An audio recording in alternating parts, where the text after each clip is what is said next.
Hi everyone, today we will discuss what. कुछ नहीं discuss करना, सिर्फ मैं आपको कुछ स्ट्रेटेजी बताऊंगी। क्या स्ट्रेटेजी बताऊंगी? How to study the subjects like biology, the chemistry, the physics. Very hard, very tough है ना, ऐसे ही लगता है ना। ध्यान से समझना, थोड़ा सा वीडियो लंबा होगा, अप्रोक्स 10 मिनट्स तक जाएगा, कोई दिक्कत नहीं है, लाइफ का सवाल है, ध्यान से समझना। देखो, सबसे पहले तो जैसे मैं नीट एस्पिरेंट हूँ, अगर आप भी नीट एस्पिरेंट हो तो सबसे पहला काम आपका क्या है? अगर अभी तक, जैसा कि अक्टूबर स्टार्ट हो चुका है और अभी तक अगर आपने बढ़िया तरीके की, जो बढ़िया वाली नीट की प्रिपरेशन होती है, अगर वो स्टार्ट नहीं करी है तो कोई लोड लेने की ज़रूरत नहीं है। मैं बताती हूँ कैसे करनी है। सबसे पहले क्या करेंगे हम, कोई भी चीज़ है, पहले 2 घुट पानी पी लो, आराम से बैठ जाओ एक जगह पे और मेरी वीडियो को चला लो, बढ़िया हेल्प होगी आपकी। देखो, पहली बात तो जितने भी चैप्टर्स है ना आपके, लाइक टोटल चैप्टर 98 है, 98 चैप्टर्स की लिस्ट बनाओ। व्हाट आई से, make a list of all the chapters. Biology के अलग बनाओ, केमिस्ट्री के अलग बनाओ। लाइक देखो मेरे पास है, यहाँ पे लिस्ट है, देखो जैसे ये रही। मैंने क्या बनाया था, जब मैं अप्रोक्स मैंने जब पीडब्ल्यू का प्लेटफॉर्म परचेज किया था उससे अप्रोक्स 1 हफ्ते पहले मैंने ये बना लिया था। ठीक है, इसमें मैंने मतलब बायोलॉजी के चैप्टर्स लिखे हुए हैं, नंबर ऑफ चैप्टर्स के बता रखे हैं कि भाई 22 चैप्टर इसमें है, 16 चैप्टर 11th में इसमें, सॉरी 12th में है एंड ऑल। ये बनाया मैंने। फिर ऐसे ही मैंने फिजिक्स का बना रखा है और ऐसे ही केमिस्ट्री का भी बना रखा है। तो आप लोग भी बिल्कुल ऐसी इजी करेंगे। सबसे पहले make a list of all the chapters. जैसे ही चैप्टर्स की लिस्ट कंप्लीट होगी, अब आप क्या करो, अगर जो बच्चा ऑफलाइन पढ़ रहा है तो वो ऑफलाइन पढ़ रहा है, मतलब हेल्प तो सबको मिलेगी मेरी वीडियो से, ध्यान से सुनना। मान लो अगर आप ऑनलाइन पढ़ रहे हो, अब ऑनलाइन पढ़ने का मतलब है आपको अपनी क्लास अपने अकॉर्डिंग क्या करनी पड़ती है। अगर लाइव देखते हो तो दैट्स गुड, बट अगर जो बच्चे मेरी तरह 1.75 2x वाली स्पीड पे करके लेक्चर को देखते हैं तो वो मेरी बात को सुने। सभी सुनना सबके लिए बेनिफिशियल है। सबसे पहले आप लेक्चर चलाओगे, जैसे ही चैप्टर की लिस्ट बना ली, अब अपने माइंड में ना डे टू डे लाइफ को बिल्कुल सोचते हुए कि भाई मेरे साथ इस टाइम पे ये होता है, मेरे को इस टाइम पे ये करना है, अपना एक शेड्यूल बना लो।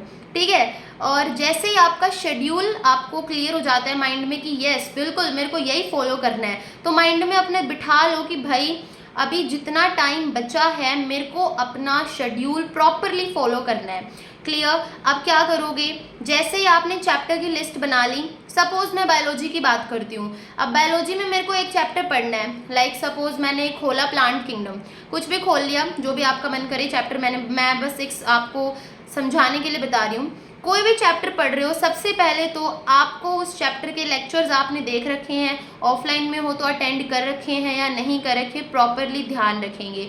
जैसे ही आपको ये पॉइंट क्लियर हो जाता है कि हाँ मेरे को लेक्चर आज का बिल्कुल परफेक्टली समझ आ चुका है, तो आप आगे मूव ऑन करेंगे। और ध्यान रखें, जैसे सपोज आज मेरे को एक लेक्चर हुआ है, मेरे को कोई एक किंगडम पूरा हुआ है, कुछ भी हुआ है, तो मेरे को क्या करना पड़ेगा, उसके जस्ट बाद रात तक मेरे को वो रिवाइज करना है। ध्यान रहे, 1 दिन 2 दिन, उससे ज़्यादा अगर आप उस लेक्चर को रिवाइज नहीं करोगे तो भूल जाओगे। बात अलग है अगर किसी का बहुत ज़्यादा कैपेसिटी है कि वो याद रख सकता है कि टीचर ने ये पॉइंट कहा था, इसको ऐसे समझाया था, तो that's very very good. But नहीं है तो फॉलो करो, रात को ज़रूर अपना पढ़ो। मतलब अगर दिन में क्लासेस है तो रात को पढ़ो, अगर रात को लेक्चर्स लगाते हो तो दिन में पढ़ो। जैसे ही वो पढ़ लेते हो तो आपको क्या होना चाहिए कि लेक्चर याद हो चुका है। अब अगर टाइम बचा है तो जो भी उससे रिलेटेड उस टॉपिक के क्वेश्चंस है, बिल्कुल अच्छे से ईमानदारी से लाइक टेस्ट करो। बताऊं मैं एक्चुअल बात, जब मैं अगर कोई 5 क्वेश्चन भी करती हूँ तो आई विल टेक मार्किंग। ठीक है, मैं अपने आप को ही मार्क्स देती हूँ कि भाई 5 में से मेरे कितने मार्क्स आए हैं। ठीक है, साइड में एक टॉफी रख लो, छोटे बच्चों वाली हरकत की। ठीक है, अगर 5 ठीक है तो 1 मिलेगी, वरना 1 भी नहीं मिलेगी। ओके, अगर ये पॉइंट आपको क्लियर होता है, अब आगे मूव ऑन करेंगे। अब बात आती है कि how to make notes, right, क्योंकि लेक्चर देख लिया, अब नोट्स। अगर आप जा रहे हो ऑनलाइन, मतलब जो बच्चे अगर परचेज नहीं कर रखा कोई बैच, तो यूट्यूब से पढ़ते हो, दैट्स वेरी गुड, क्योंकि यूट्यूब भी किसी से कम नहीं है।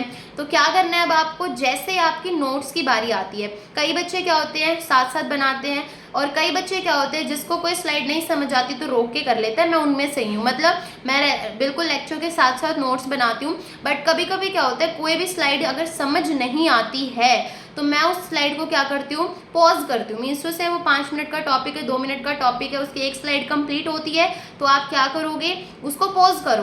पॉज करने के बाद नोट्स बनाओ।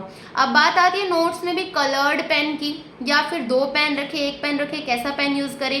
पहली बात तो जेल पेन बिल्कुल भी मत यूज़ करो, एज जेल पेन्स जो होते हैं को अगर फिजिक्स केमिस्ट्री वगैरह कुछ पढ़ना है तो मेरे को क्या करना पड़ेगा, ध्यान से समझना। जब फिजिक्स और केमिस्ट्री की बात आती है तो मैं यही राय दूंगी, मेनली आप वहाँ 2 ही पेन चलाएं अपने नोट्स में। अब जैसे ही कंप्लीटली आपका नोट्स बनता है, नोट्स में फालतू मत लिखो, लेकिन एक चीज़ ध्यान से समझना, मैं अगर अपनी बात करूँ तो टीचर अगर कोई चीज़ यूँ भी कहता है ना कि नहीं लिखनी है तो मैं लिखती हूँ।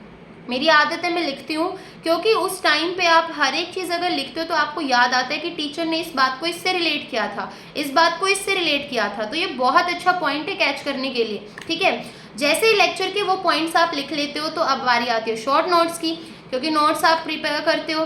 शॉर्ट नोट्स की बारी बच्चों को बहुत रहता है कि शॉर्ट नोट, लॉन्ग नोट्स लिखने में बहुत टाइम जाता है। पहली बात तो आप जो करते हो अपने लिए करते हो, नोट्स बना रहे हो, लॉन्ग है शॉर्ट है, कोई टाइम नहीं जाता है ज़्यादा, मतलब दिमाग को ऐसे प्रेशराइज करने की कोई नीड नहीं होती है कि भाई लॉन्ग नोट्स बन रहे हैं, शॉर्ट नोट्स बन रहे हैं। अब ध्यान से सुनो, शॉर्ट नोट्स के लिए क्या करना होता है।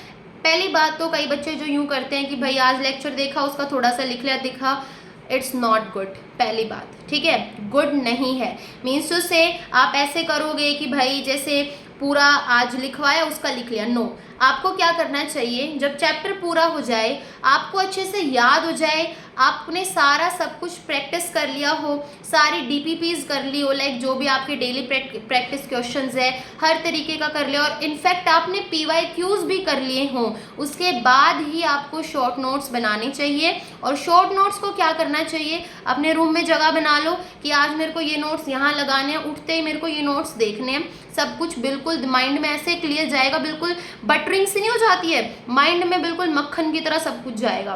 पहले सही बता रही हूँ मैं आपको, बिल्कुल मक्खन की तरह जाएगा। अब जैसे ही वो नोट्स बन चुके हैं, शॉर्ट नोट्स बन चुके हैं, तो मेनली तो आधे बच्चे यही करते हैं कि सब कुछ करने के बाद ही वो शॉर्ट नोट्स बनाते हैं। बट कई बच्चे लेक्चर हो गया, लॉन्ग नोट्स हो गए, याद हो गया, शॉर्ट नोट्स बना लिए। उसके बाद आपको क्या करना चाहिए, उसके बाद जैसे ही सब कुछ याद हो चुका है तो आप मेन याद रखो, क्वेश्चंस लगाना इज़ वेरी इंपॉर्टेंट। बायोलॉजी में हम थोड़ा लेवल कम कर सकते हैं, लेवल मीन्स उससे क्वेश्चंस कम कर सकते हैं, नंबर ऑफ क्वेश्चंस, बट ये याद रखो नंबर ऑफ क्वेश्चंस जो इंपॉर्टेंट टॉपिक है उससे कभी कम मत करो। बिल्कुल do practice, always do practice, क्योंकि practice makes a man perfect, ठीक है, practice makes a man perfect. तो ये बात दिमाग में रखो।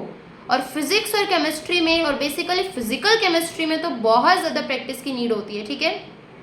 अगर बात करूं मैं कि ऑर्गेनिक इनऑर्गेनिक, और एक याद रखो बात, जब तक आप एनसीईआरटी नहीं पढ़ लेते ना, आपकी लर्निंग कभी कंप्लीट नहीं हो सकती, क्योंकि एनसीईआरटी आपको वो कंसेप्ट बनाती है। जैसे लेक्चर देख लिया, आपने नोट्स प्रिपेयर कर लिए, एनसीईआरटी ऐसा कंसेप्ट बिठाते कि आप भूल नहीं सकते, ठीक है। और ऐसा नहीं होता कि जो टॉपर कहते कि भाई हमने तो 20 बार एनसीईआरटी पढ़ डाली, वो कर लिया, एक बार, 5 बार, 10 बार, इतना बहुत है। 20 बार करने की आपको कोई नीड नहीं होती। लेकिन हाँ, जब आप बार बार याद करते हो तो आपको पता भी नहीं लगता कि आप 20 बार कर गए या 50 बार कर गए हो, ठीक है। तो ये भी याद रखो।